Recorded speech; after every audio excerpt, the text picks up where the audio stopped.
You alright there guys, how's it going?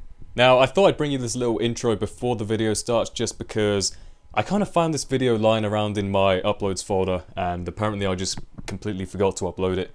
It's been in there for probably about a week now, so it is quite an old video. But first off, there's a couple of things I want to say. Firstly, apologies for the lack of content recently, but I've been pretty busy with exams. I still have one left, which is this Saturday, but I think after that I should kind of resume normal pace once again. But the other thing I wanted to say is, it's come to my attention that many of you guys who watch these Pokemon videos have probably heard of a guy called Magnitude. Now his channel recently got hacked and he's started up a new one. So if you guys want to see some great Pokemon content, he's a great commentator, really funny guy, and he makes some really interesting kind of teams in his Pokemon matches. So if you want to check him out, I'll leave his channel in the video description. But with that being said, I will get on with the battle. Hope you all enjoy. See you later. Hello to you YouTube. Today I bring you a battle against ThunderBlunder, who I found on the Smogon Wi-Fi battle finder. And I've been pretty busy with revision lately, and by that I mean Tomb Raider 2. But I've got exams coming up in the next few days, so I don't exactly know how much content I'm actually going to be putting out. But I'll try my best. I will, try and strike a balance between, exams and YouTube and whatever. It's all about, priorities, I guess. Either way, gonna go ahead and show you this battle now. I got this probably, maybe like a week ago. I think this was an old team I was testing out. Now, Wartortle here has quickly become one of my favourite Pokemon to use in the NU tier because it is probably one of the most reliable rapid spinners out there. I mean, great typing, great moveset in terms of, Toxic, Scald, Rapid Spin. The fourth move's kind of a filler, but I think at the moment I've got Rest. Now, I'm going to go for Toxic on the first turn. I believe I miss, which is a bit unfortunate, but now I'm going to go ahead and switch out to my Gardevoir. I'm pretty sure that Eevee-like Wartortle can take anything that Torterra can throw at it, but I'd rather not take the damage, to be honest. So, I go into Gardevoir here. This is a little bit of a weird Gardevoir set I've been testing out. It's got Will-O-Wisp, it's got Taunt, and two other moves, Psychic, and I think it was probably Encore at the time, but now I've changed it to Destiny Bond or something else. I don't exactly remember, but yeah, not your conventional kind of Gardevoir set. It's max HP, max speed, and it kind of works reasonably well. I feel like Mischievous is probably the better alternative though. Now I'm going to go ahead and switch out to Fearow, figuring he'd probably want to go for a Leech Seed, or actually, did he just go for a Leech Seed? He might have just predicted my switch. I have no idea. Either way, I figured Fearow was the safe bet, in case he went for an Earthquake or whatever. Now, I wasn't exactly sure what to do here because I can't kill Torterra with any single hit with Fearow. I know that for a fact. But I figure, go for a U-turn. He has the Tangler anyway. At least I'll get the switch initiative going on. And I won't have the Leech Seed on me, so yeah, U-turn kind of works out for me there. Now, Tangler, anyone who's played NU will have probably encountered a Tangler at some point. These things are ridiculously hard to take down.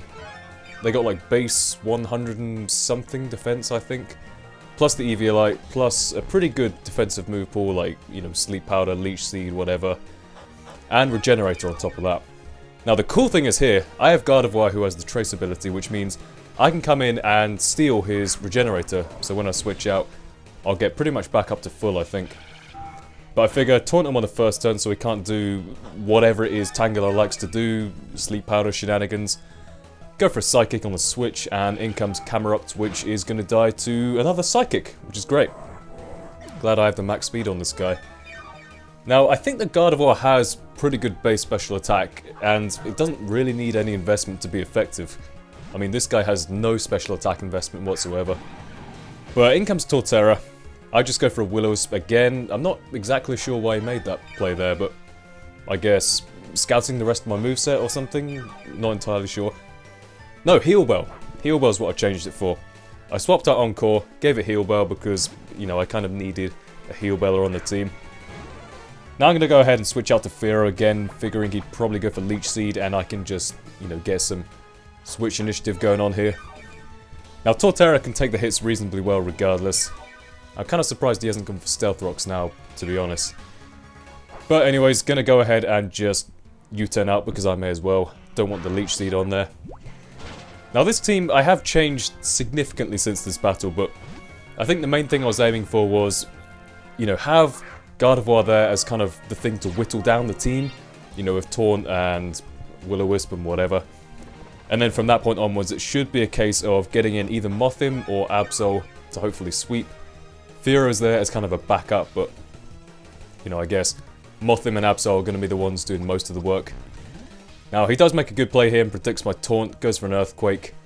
Even with the burn, that still does a pretty significant chunk of damage to my max HP Gardevoir. Actually, well, no, that wasn't actually that much, to be fair. I thought it did more from my memory, but either way, burn's taken its toll on this guy, and I think I'll just go ahead and go for a Psychic, just in case he wants to stay in. He actually goes to Bravery here. Not entirely sure why, but I guess Bravery can do a lot of damage to Gardevoir. But, you know, Psychic does a pretty respectable chunk, so pretty happy about that. Now I'm going to go ahead and switch out to my Fearow here. I kind of expected, not exactly sure what I did expect, maybe U-turn, but I figure Fearow is going to be one of the least useful things in my team anyway. I don't want to go into, you know, anything else to take 2 Brave Birds or whatever. So Fearow is kind of the risk-free solution here. Now I'm going to War Turtle here, just go for a Rapid Spin to get rid of those rocks. I kind of want to get rid of them just because I have the Mothim and I have Absol. Both of them have the Focus Sash, and Mothim definitely would not appreciate those rocks. So I spin him away. That's great. His Brave Bird does a decent little chunk of damage. But I'm going to go ahead and go for a Scold. I guess Toxic would have been the safer play here, but just in case he felt like staying in. But now I know that Tangela loves to go for Sleep Powder on the first turn, and I figure War Turtle is going to be the thing I care least about being asleep. Now that, you know, I've spun away the rocks and I don't really feel too threatened by the rest of his team at the moment. So I'm going to switch out, going to Camerupt here, just in case he wants to, you know, start firing off Giga Drains or whatever. I assume this is my specially defensive Camerupt, because I had kind of the defensive core of War Turtle and Camerupt going on, and I've since kind of changed it out for... I think I've got like 4 walls on my team now. Like a physically defensive War Turtle, a physically defensive Magcargo, special tank thing, Beartic, and some other special thing. Can't exactly remember, but you'll probably see some gameplays with that team fairly soon. Now, bring in Cassandra here. Gonna go ahead and just go for a Will-O-Wisp because, you know, he might have Sucker Punch. Actually, to be honest, my only attacking move is Psychic, so Will-O-Wisp was all I could do, really. I do kind of take a gamble here in that, you know, Will-O-Wisp doesn't have perfect accuracy. And, you know, it bites me in the arse there because I do get killed by a Night Slash. But it's cool, I got a backup plan. I'm kind of thinking, okay, he has Life Orb, so what I can do is go into War Turtle and pretty much stall him down to the point where he will die to 1 more Life Orb hit. And that's what I'm going to do. Now, War Turtle will die here to a couple of hits. That's, you know, that's a given. It's an Absol. Absol has ridiculous power. But now he's down to a range where he only has 1 more hit left in him. So I'm going to go to Mothim here. I'm going to take the free opportunity to set up a Quiver Dance. I have the Focus Sash, so even if he did go for Stone Edge or whatever, I would live it. So we're going to go ahead and get that free boost.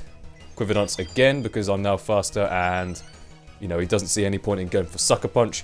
I think he was just going to go for a Night Slash, and it doesn't kill me because he got the attack drop from... Well, it doesn't bring me down to my Sash because he got the attack drop. But now he's going to die to his own Life Orb recoil. But I'm thinking, I got the +2. I should outspeed this Chinchino here. I guess Chinchino probably was his best bet at this point to switch in because, you know, he might still be faster. Chinchino is pretty damn fast.